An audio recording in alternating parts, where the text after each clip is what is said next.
और वहीं दूसरी तरफ शहीद कर्नल संतोष बाबू को महावीर चक्र कृतज्ञ राष्ट्र की तरफ से दिया गया। आपको बता दूं कि अभिनंदन का नाम सुनकर पाकिस्तान आज भी थर्राता है। उसने अपने यहां एक स्टैचू बना रखा है, लोग जाते और देखते हैं उस स्टैचू को, कांप जाता है आज भी पाकिस्तान। और संतोष बाबू तो चीनी सैनिकों के सपने में आज 1 साल बीत जाने के बावजूद आते रहते हैं। सैनिकों के सपने में संतोष बाबू इसलिए आते हैं क्योंकि उन्होंने अदम्य साहस और कुशल नेतृत्व दिखाया था तब जबकि स्थितियां एकदम विपरीत थीं, इसलिए क्योंकि चीनी सैनिकों ने धोखा दिया था।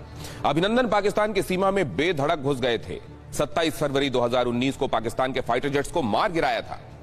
F-16 और MiG-21 का मुकाबला था और F-16 को खदेड़ दिया गया, टुकड़ों में तोड़ दिया गया। अभिनंदन को किसी की इजाजत की जरूरत नहीं थी क्योंकि प्रधानमंत्री मोदी से लेकर रक्षा मंत्री तक कह चुके हैं कि सेना के हर फैसले के साथ वो खड़े हुए हैं। भारत की वीर सेना के लिए हर वक्त वो उनके साथ खड़े हुए हैं। इतना कहना भर ही बहुत होता है, चाहे वो संतोष बाबू हो या फिर अभिनंदन। दुश्मनों को दौड़ा दौड़ा कर मारने के लिए राजनीतिक नेतृत्व का इतना कह देना बहुत होता है कि हम आपके साथ खड़े हुए हैं। और इसीलिए आपने देखा कि ये अदम्य साहस प्रेरणा बनकर आज पूरे भारत के सामने है और कृतज्ञ राष्ट्र ने दोनों को ही सम्मानित करके असल में अपनी वीरता को, अपने देश की जांबाजों को और उनकी वीरता के बहाने खुद अपने आप को यहां आप देख रहे हैं सम्मानित किया। लेकिन क्या 2014 से पहले हालात ऐसे थे? क्या भारत अपनी ताकत दिखाने का मादा रखता था या फिर नहीं? यह सवाल इसलिए क्योंकि तत्कालीन सरकार में मंत्री रह चुके मनीष तिवारी ने एक किताब लिखी है जिसे बीजेपी कबूलनामा बता रही है, मनमोहन सरकार की कमजोरियों का पिटारा बता रही है। क्योंकि इस किताब के हवाले से मनीष तिवारी ने कहा है कि मुंबई हमले के बाद मनमोहन सरकार को पाकिस्तान पर तत्काल कार्रवाई करनी चाहिए थी। सेना तैयार थी मगर ऑर्डर नहीं मिला। सेना तैयार थी मगर ऑर्डर नहीं मिला। इसी किताब में यह भी लिखा गया है कि वो जो निर्दोषों का खून बहाने में पछताते नहीं हैं, उनके ऊपर कार्रवाई नहीं करना असल में संयम का नहीं, ताकत का नहीं, कमजोरी का परिचय था। आइए पहले देखते हैं कि मनीष तिवारी ने अपनी किताब में जो लिखा है उसके बारे में क्या बताया। उन्होंने अनाउंस किया कि एक किताब लेकर वो आ रहे हैं, 10 फ्लैश पॉइंट्स, और उसके कुछ एक्सर्प्ट्स उन्होंने सोशल मीडिया पर शेयर किए। और इससे पहले कि किताब बाजारों पर आए, एक नया बवाल तैयार है कांग्रेस पर भारी। अय्यर और तिवारी में ये क्यों कह रहा हूं, जरा देखिए इसको। यहां पर यह कहा गया है कि मनमोहन सरकार ने बदला नहीं लिया, उस समय हालात ऐसे थे कि संयम नहीं, जाकर कार्रवाई करने की जरूरत थी। संयम दिखाया गया, कमजोरी दिखाई गई, ताकत नहीं। और उधर क्या कहा जा रहा है, 2014 से तो हम अमेरिका के गुलाम हैं।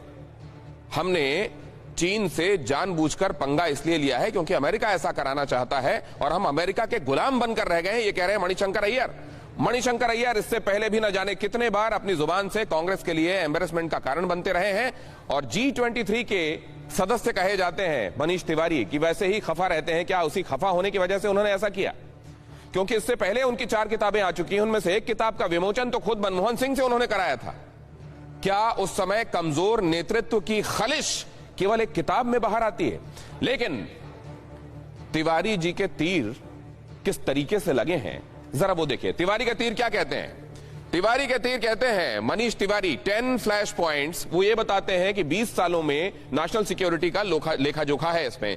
वो ये बता रहे हैं कि जब कोई अपने निर्दोषों का खून बहाता है और वो संयम दिखाता है तो वो संयम उस समय उसकी ताकत नहीं, कमजोरी का परिचायक होता है। ऐसे में एक्शन जरूरी हो जाता है। 26/11 आतंकी हमला वैसा ही एक वक्त था जब एक्शन होना चाहिए था। मेरा मानना है कि 26/11 के बाद भारत को तेजी से जवाबी कार्रवाई करनी चाहिए थी, ये कह रहे हैं मनीष तिवारी। और जैसे ही मनीष तिवारी ने यह बात कही उसके बाद भारतीय जनता पार्टी ने इसको फौरन जाकर हाथों हाथ लिया और पूछा कि बताएं उस समय आपने कार्रवाई क्यों नहीं की? आपके नेता जाकर कहते हैं कि बड़ा भाई है इमरान खान, तो यह बता दें कि यहां शहादत देने वाले लोग कौन हैं, और अगर उस समय कार्रवाई नहीं की गई तो इसके पीछे क्या था? अब जरा मणिशंकर अय्यर का भी देख लीजिए। एक अपनी बात कहता है और उससे जब तक कांग्रेस उस बात को सुलझाए, समेटे, तब तक एक और बयान आ जाता है। मणिशंकर अय्यर कहते हैं, मणिशंकर अय्यर का कहना है कि 2014 के बाद से तो हम अमेरिका के गुलाम बने हुए हैं। 7 साल में गुट निरपेक्षता और शांति पर बात ही नहीं हुई। वो ये कह रहे हैं कि हमने लगातार अमेरिका के पीछे खुद को लगा लिया है, हम अमेरिका के ही इशारों पर चल रहे हैं और इसीलिए चीन से भी हमने अपने रिश्ते बिगाड़ लिए हैं। ऐसा नहीं है कि ऐसा पहली बार हुआ है। कांग्रेसी नेताओं ने पार्टी को मुश्किल में इससे पहले भी अपनी बातों और बयानों से डाला है। इससे पहले भी कई नेताओं ने पार्टी की छवि को कीचड़ में धकेलने का काम किया है। आपके टेलीविजन स्क्रीन पर